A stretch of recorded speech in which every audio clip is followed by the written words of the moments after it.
était le seul qui l'appelait encore Vicente. Ma mère aussi, c'est parce qu'elle ne supportait pas ses parents qu'elle nous a fait quitter Helm quand j'étais petit. Vicente avait dit ces mots du bout des lèvres, et Samy, que Vicente et Ariel avaient connu pendant le trajet en bateau de Bordeaux à Buenos Aires en 1928, et qui, dans cette ville, alors insaisissable, s'était accroché à eux comme à une bouée de sauvetage, avait tenté de tirer la conclusion de cette discussion désinvolte. C'est ce qu'on fait depuis la nuit des temps, non? On aime nos parents, puis on les trouve chiants, puis on part ailleurs. C'est peut-être ça, être juif. Oui, ou être humain. Après un temps bien plus long que ne le demandaient ces mots sentencieux jetés sur la table comme des oiseaux morts, Ariel s'était de nouveau tourné vers Vicente. « Tu as eu des nouvelles ?»« Non, la dernière lettre, c'était il y a déjà 3 mois. Je ne sais même pas si elle a reçu les $10 que je lui ai envoyés en juin. J'ai parlé avec Jacob qui a reçu un télégramme de son cousin qui a réussi à partir aux États-Unis.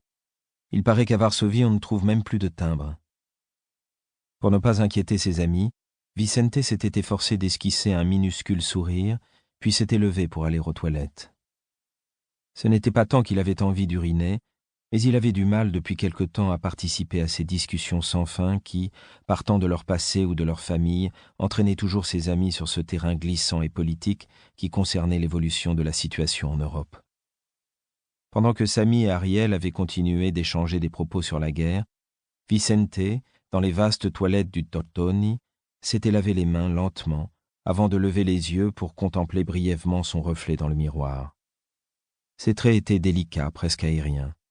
Ses lèvres, ses sourcils, son petit nez, sa fine moustache qu'il faisait tailler, quels que fussent ses revers de fortune 2 fois par semaine chez le meilleur barbier de Buenos Aires, semblaient avoir été dessinés par un calligraphe chinois, avec un pinceau si subtil qu'ils étaient comme évanescents.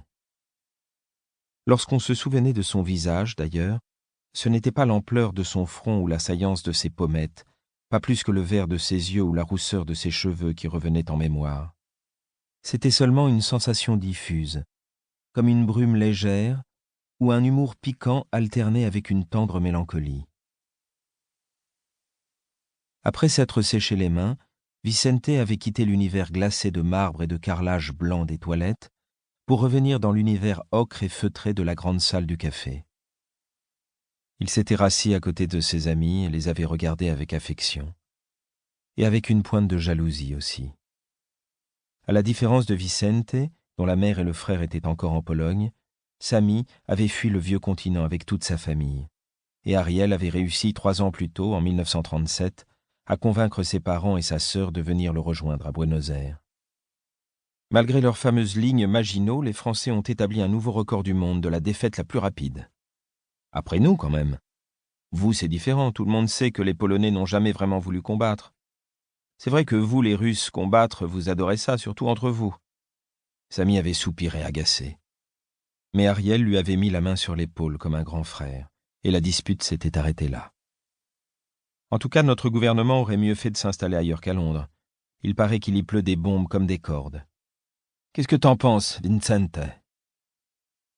Comme Vicente tardait à répondre, Samy l'avait fait à sa place. Londres, Paris, Varsovie, on a quand même de la chance d'être ici, non ? Pour dissimuler son tourment, Vicente avait jeté un coup d'œil vers l'extérieur, faisant semblant de vérifier s'il pleuvait encore.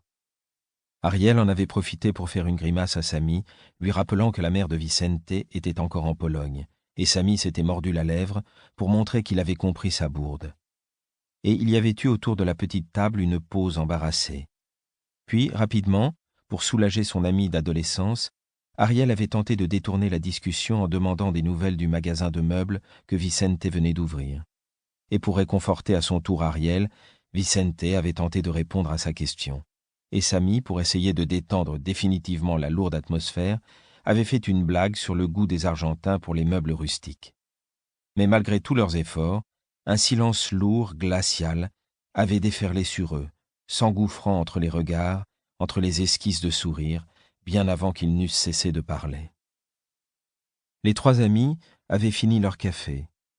Puis ils avaient bu un gin, puis un autre, puis ils avaient décroché et enfilé leurs manteaux, et ils étaient sortis du Tortoni. Sur le trottoir, Pour continuer à écouter ce livre audio gratuitement, cliquez sur le lien dans la description et vous pourrez l'écouter en entier sans frais grâce à l'essai de 30 jours d'Audible.